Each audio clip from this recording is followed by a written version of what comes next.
So I first started riding horses when I was 2.5. My mom took me out to lessons, and it was just something that she noticed I really enjoyed.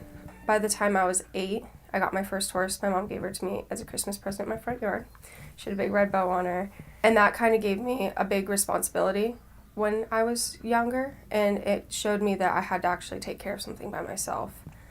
And so as I learned that, and as it kind of helped me through school and through like coping with anxiety and depression when I was younger, I just really got into the horses by myself. I would go out every single day in summer. I had a trainer at the time, and she had a really good friend. The really good friend of hers had a grandmother in Nebraska, and she was looking to give away this really young horse. He was only 2.5 at the time. And eventually she just ended up giving him to me, and he kind of just fell to me. And that was how we kind of ended up together. We just meshed really, really well, and he worked with my style of riding, and he just kind of became my best friend.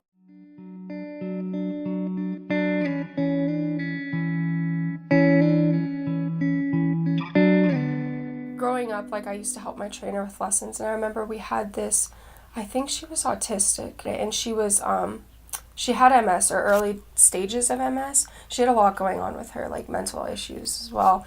And so we brought her on a horse, and there's something about like the movement of horses that really helps certain illnesses like that. And I remember being able to help her with that and just seeing how that can change her. And I saw how it could change kids too, just normal kids that were in school every day and just having like behavioral problems. You could put them on a horse and actually task them to do something, give them a little bit of structure, but with something they actually like to do. And it would just improve their mood by a ton. So Reggie is, so there's different breeds and colors of horses. So Reggie's a paint. He can be a punk. My trainer used to call him a juvenile delinquent. Because he just does stuff, honestly, that like your little brother would do to kind of annoy you. I mean, like, if you're hosing him off, he turns around, he grabs the hose, and he takes it away from you. Just for fun, though. Nothing like, he's never been mean. He's honestly been my best friend. Like, if I ever fell off, he'd turn around, he'd come back. It helped me learn how to be really patient, definitely, because it's like having a little brother, and sometimes, like, you just want to knock him upside the head, but you just have to be like, okay, I can do this, I can get it done.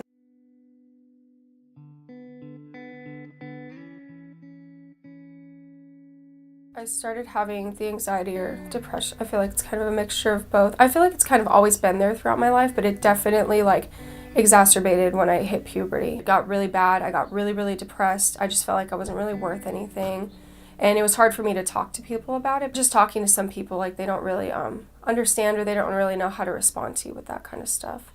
Which is why when I had Reggie, it was a lot easier for me. Instead of talking to people, like, I just had him there. Because sometimes I just needed somebody to listen to me. He kind of became my best friend. Like, I could actually, like, physically have, like, an outward conversation with him. And people thought I was crazy, like, just sitting there talking to my horse. But it really does. And it did. It helped me a lot with just coping with life. If I was ever stressed out about anything, he was there for me. If I ever needed to cry, then he was there. If I ever just needed to get away from people and just go somewhere really quiet, he was there. It's kind of my own little sensory room at the barn, and nobody would really bother me there, and I just could finally vent out all of my feelings and kind of get myself back to reality.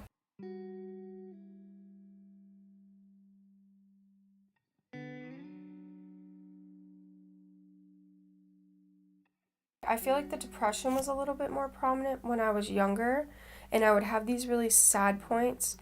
But I feel like I kind of, being a kid, I just kind of, brushed them away. Whereas now that I've been in nursing school, so I've learned a lot about depression and anxiety, and I've seen a lot of people with it. And so now it's like I see a lot of the things I've learned about in myself. So I think it's just more prominent now because I notice it more. And I'm addressing it instead of just brushing it away like I did when I was a kid.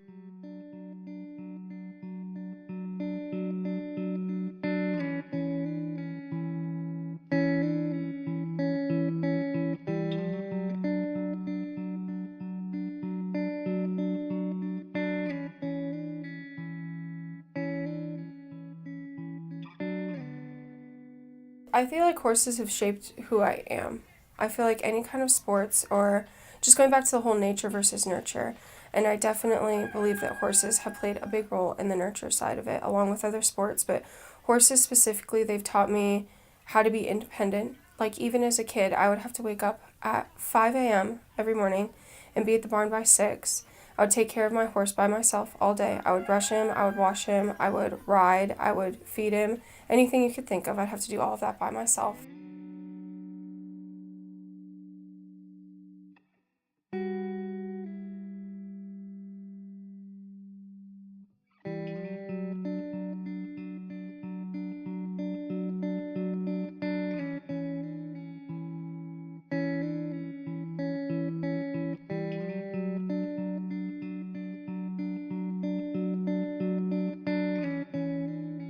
So it's a lot about me just taking the initiative to actually do something, to wake up in the morning and have a purpose.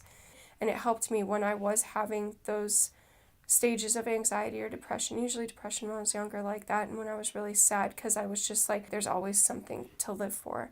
And I feel like if people don't have that influence in their life, that's what will lead you eventually to suicidal thoughts or just any kind of self-harm. And that was something I feel like horses definitely saved me from, was because I had like that. I felt like he depended on me to be here. I felt like I depended on him, like, okay, he's going to keep me here. Like, I'm not just going to leave my horse. Like, I mean, that's my horse, that's my best friend. When I do have those times of stress and sadness, then I can relay back on all of those old happy thoughts and that foundation of like who I am. Like, I am independent. I can step up and do this for myself. I still have a horse that relies on me. I can't just stop taking care of him. And so having that and having those special moments with him, like his first time going through water and the first time going up a hill, like I specifically remember those days. And so it just gives me motivation to keep going in my career and just like in life itself. And I feel like people really need something to keep them going like that. And I feel like my horse really did that for me.